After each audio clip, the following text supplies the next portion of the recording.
Virginia Thursday into Friday. 3 people. 17 degrees in downtown Vancouver. Good afternoon, I'm Rihanna News. Here's what's making Getting focus on a sexual assault case. The Port Moody Mayor Rob Bagramov is back on the job after a voluntary leave. It's not difficult to assess if you know how or access. One not-for-profit group is...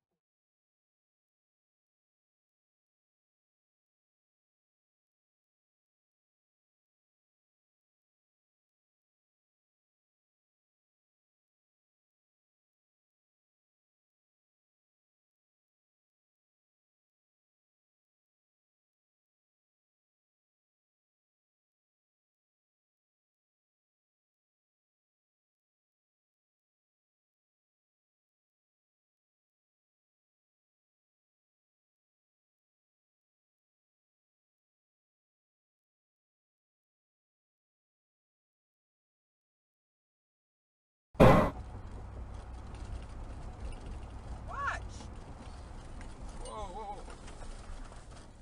Hold it.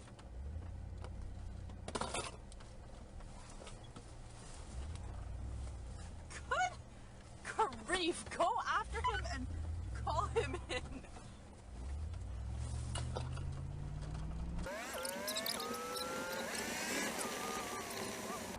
He's going Hey, down I'm into at the- 77 by the bowling alley, following a gray and blue Dodge pickup. He's all over the road.